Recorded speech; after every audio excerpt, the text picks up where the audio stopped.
जी फ़खर साहब, मैं आपकी तरफ आऊँगी। मैंने आपको तीनों चीज़ें सुनाई हैं जो हमारे रिपोर्टर ने भी सवाल किया, जिसमें उन्होंने कहा कि यार 1-2 दिन का भी मौका नहीं देते आप लोगों को और फ़ौरन कहते हैं कि प्रेस कॉन्फ्रेंस कर दो। तो आपका इसके ऊपर क्या कहना है? और सबसे बड़ी बात यह कि एतजाज़ हसन जैसी इतनी बड़ी शख्सियत वो रो पड़ते हैं। मेरे ख्याल में जब कोई इंसान रोता है तो वो उसकी आखिरी हद होती है। फ़खर साहब जी शुक्रिया अलीना। देखें, बैरिस्टर एतजाज़ हसन पाकिस्तान के अब उन चंद माहिर कानून में शुमार होते हैं जो इस वक्त ज़िंदा हैं, जिन्होंने पाकिस्तान के अंदर आइन को बनते देखा, जिन्होंने पाकिस्तान के अंदर आइन की बहाली के लिए, जमहूरियत की बहाली के लिए बहुत सारी जो स्ट्रगल्स थी, जद्दोजहद जो थी, उसमें हिस्सा भी लिया और उसका हिस्सा भी वो बने।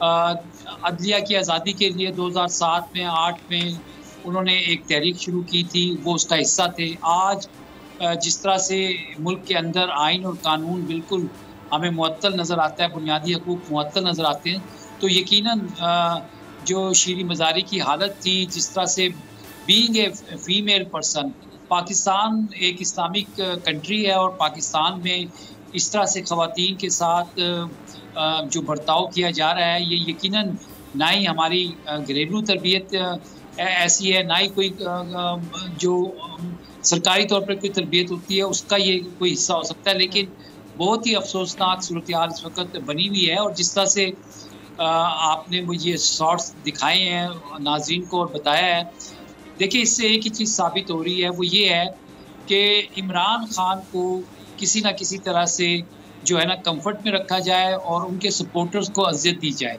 ताकि वो उनसे नफरत करें। इमरान खान साहब के पास कौन सी कंफर्ट है? अभी मैं इमरान खान साहब को सुन रही थी तो वो यही फरमा रहे थे कि मैं अपनी आखिरी सांस तक लड़ूंगा। तो जो बंदा कहता है मैं अपनी आखिरी सांस तक लड़ूंगा, उसका कौन सा कंफर्ट है? उनकी जो बीवी है उसके ऊपर केसेस है, उनके ऊपर इतने ज्यादा केसेस हैं, वो कहते हैं मैं जिस दिन भी कोर्ट में जाता हूँ तो मुझे पता चलता है कि मेरे पे नया केस आ गया है, उनको जान का खतरा है। तो कंफर्ट तो कोई नहीं है जी।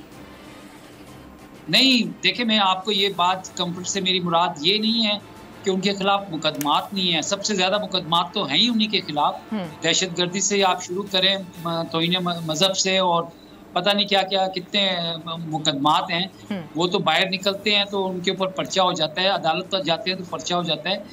कहने का मेरा मकसद ये है कि पहले उनको गिरफ्तार करने की मनसूबाबंदी थी, अब उनको गिरफ्तार ना करने की मनसूबाबंदी है।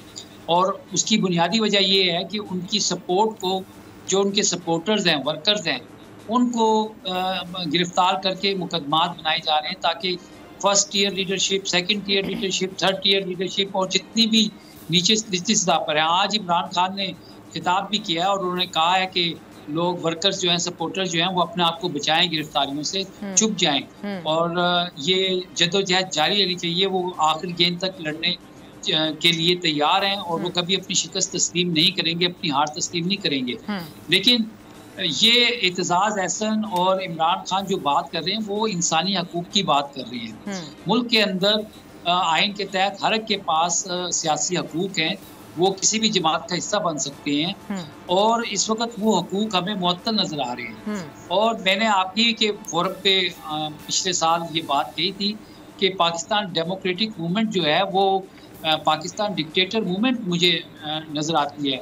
और जिस तरह से हुकूमत ने इस वक्त तमाम हकूक़ मुअत्तल किए हुए हैं और कोई जो जितने भी जमहूरियत के नारे लगाते थे, जमहूरियत के दावेदार बनते थे, आज वो तमाशा देख रहे हैं। और ख़ास तौर पर मैं जो ख़वातीन के साथ बर्ताव किया जा रहा है, इंतहाई दुख, अफसोस और काबिल मज़म्मत है ये सब कुछ।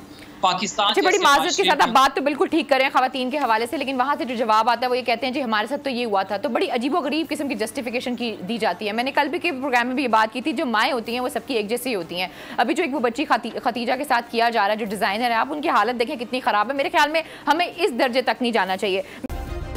सब्सक्राइब करें और बेल दबाएं ताकि कोई खबर रह न जाए।